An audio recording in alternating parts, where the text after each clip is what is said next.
Vamos a empezar con la primera. Se enoja la oposición por el aumento al salario mínimo de los trabajadores de México.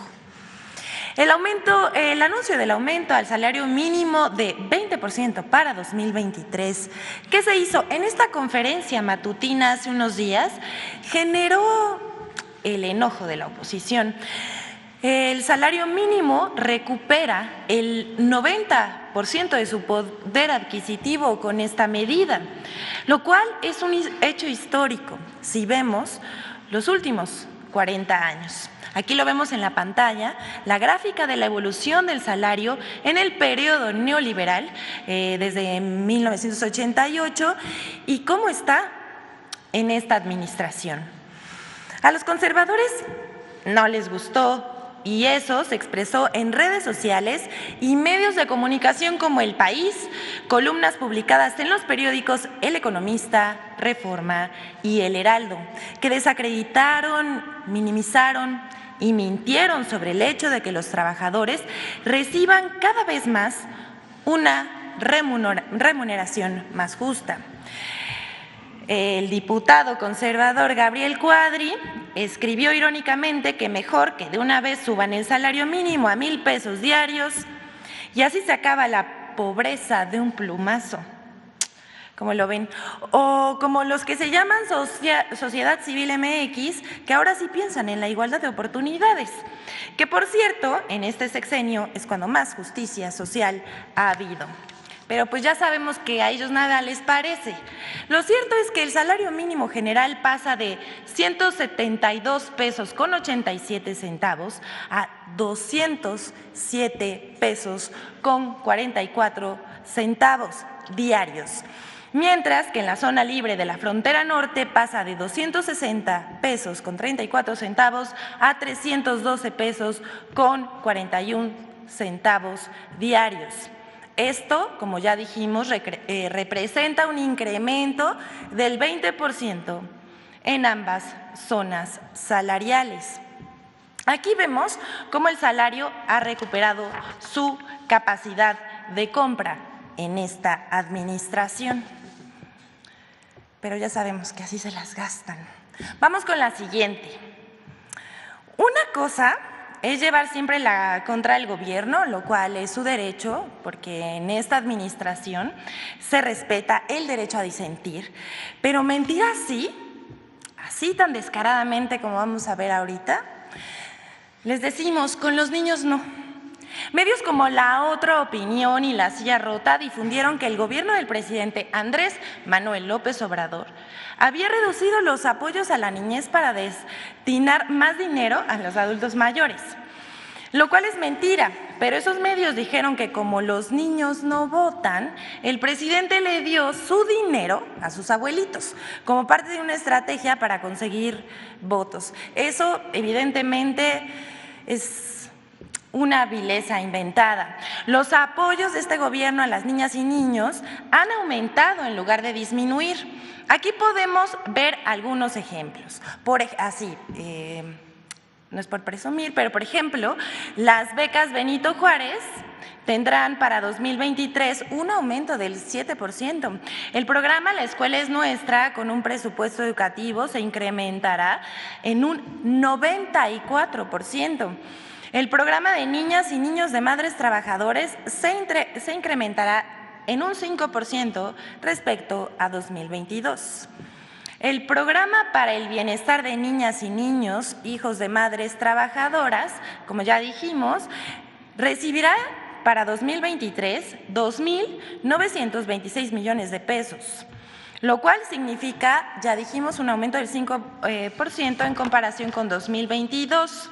El programa para el bienestar de niñas y niños, en el caso destacado del programa de La Escuela es Nuestra, donde los padres de familia se hacen cargo, tendrá un aumento presupuestal de 94%, pues pasará de 13,964 millones de pesos a más de 27,000 millones.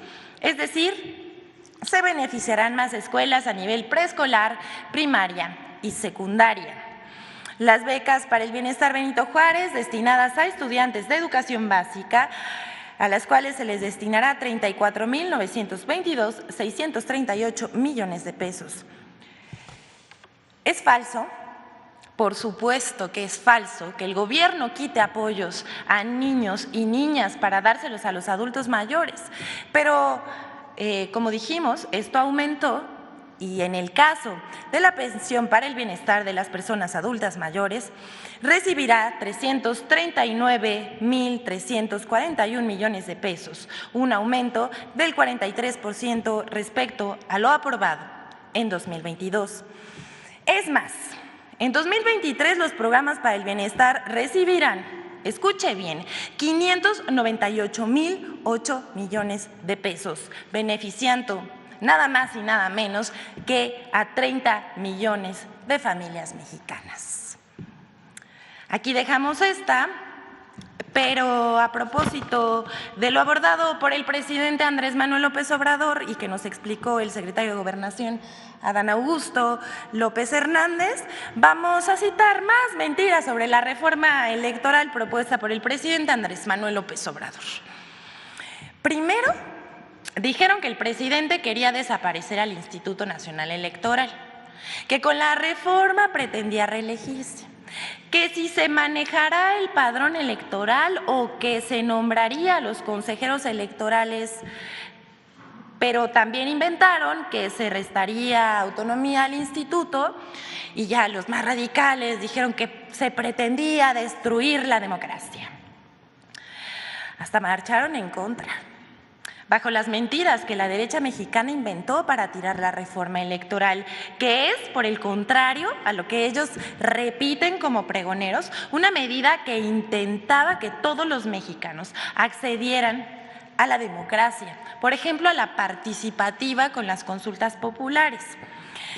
Incluso las diversas encuestas que se han realizado en torno al tema han demostrado que los ciudadanos están de acuerdo en realizar cambios sustantivos en el órgano electoral, hasta las que ellos mismos mandaron a hacer, como la del INE, que reflejaba que la mayoría de los ciudadanos quería disminuir el presupuesto del INE, reducir el dinero destinado a los partidos políticos, que disminuyera el número de diputadas y senadores y que los consejeros y magistrados electorales sean elegidos por los ciudadanos. Aquí vemos la encuesta del INE. Tenemos que poner atención aquí al 78% que dice que apoya que los consejeros, magistrados electorales sean electos por voto popular. Guarden este dato tantito, porque este tipo de notas y ataques de medios, de líderes de opinión, opositores y demás, hay ciudadanos que se confundieron y lo tomaron por verdad. Vamos a pasar un video con algunos ejemplos.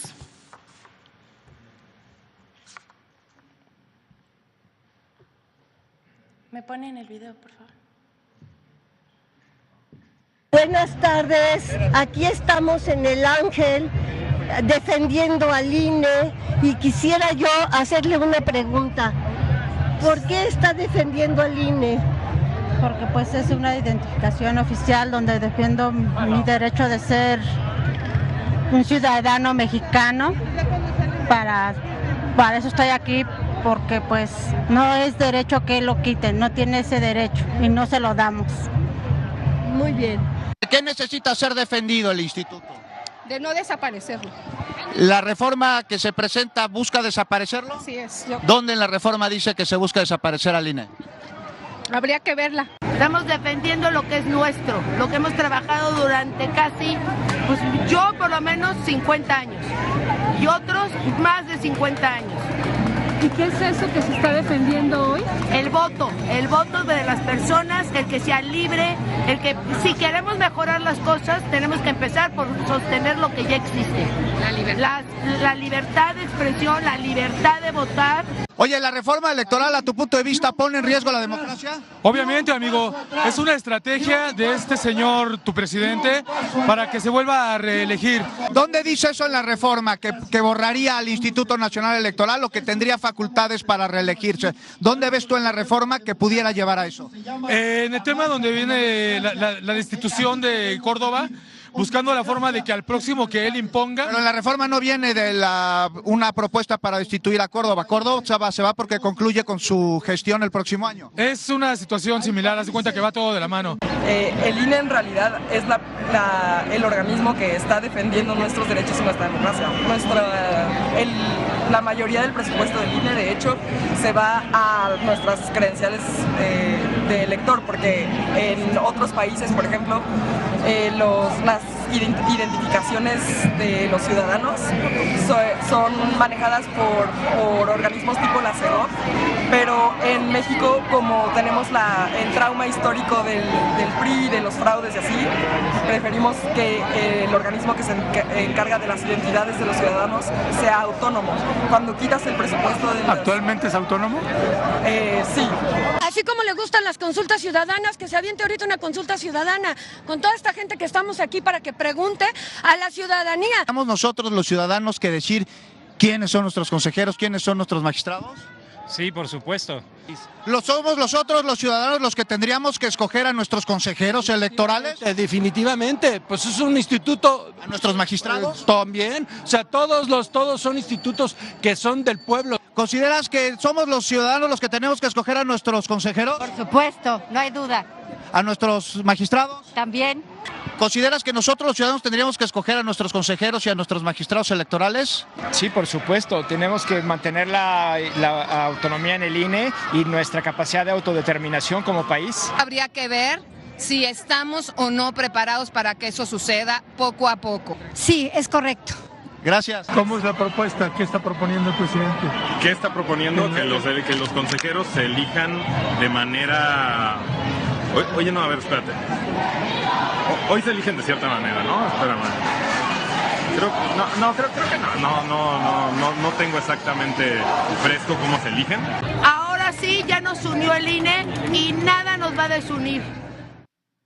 ¿Se acuerdan que la encuesta que mostramos del INE dice que el 78% dice que los consejeros deben ser electos por voto popular? Pero vamos a mostrarles, aquí está, por voto ciudadano. Aquí vamos a mostrar toda la campaña que se emprendió durante semanas para desacreditar la reforma electoral y que muchas y muchos lo creyeron. Miren, aquí tenemos toda la cobertura mediática y obviamente los miembros de la oposición que mintieron deliberadamente para desacreditar y echar abajo la reforma electoral. Y bueno, Lorenzo Córdoba, consejero presidente del INE, vamos a desmentirlo una vez más en esta sección, porque ya es un cliente frecuente. Él dice y admite que gana más que el presidente, pero él alega que esto no viola la Constitución.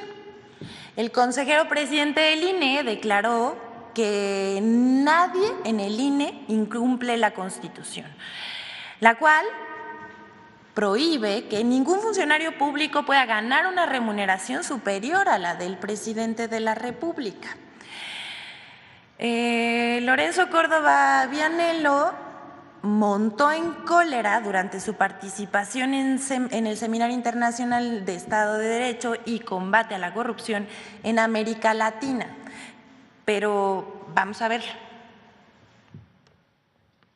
Y además, nadie, lo digo así, nadie, no sé si en México, pero en el INE incumple la Constitución, ¿eh? Ya estuvo bueno de mentiras.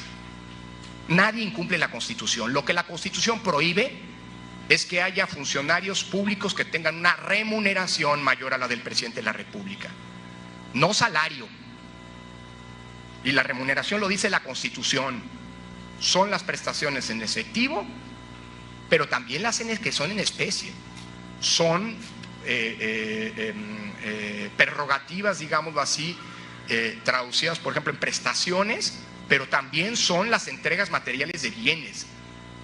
Y si sumamos, si la Cámara de Diputados, hablando de rendición de cuentas, cumpliera lo que la Corte le ha ordenado desde hace ya más de 3 años, cosa que no han hecho, fijar, determinar cuál es la remuneración del presidente de la República, nadie, al menos en el INE, tendría una remuneración mayor, porque no la tenemos a la del presidente de la República. ¿Cómo ven?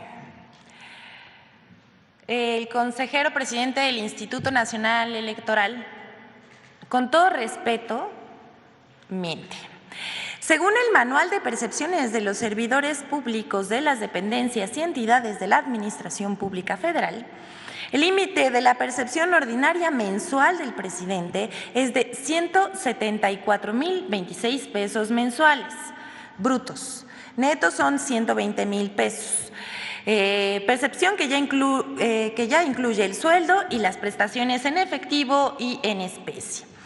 En el caso del INE, según datos del tabulador de sueldos para el personal de servicio profesional electoral, así como la tabla de remuneración bruta y neta, hay consejeros como el consejero presidente del INE cuyas remuneraciones alcanzan más de 262,000 pesos mensuales con sueldo base, prestaciones en efectivo y en especie incluidas.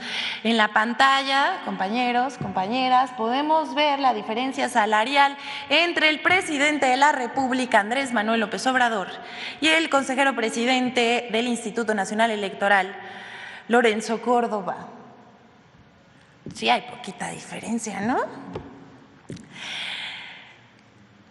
Miente Lorenzo, sí hay funcionarios del INE que ganan más que el presidente de la República, lo cual está prohibido en la Constitución. Según el artículo 127, que también vamos a poner aquí en la pantalla, se considera remuneración o retribución toda percepción en efectivo o en especie, incluyendo dietas, aguinaldos, gratificaciones, premios, recompensas, bonos, estímulos, comisiones, compensaciones y cualquier otra, con excepción de los apoyos y los gastos sujetos a comprobación que sean propios del desarrollo del trabajo y los gastos de viaje en actividades oficiales.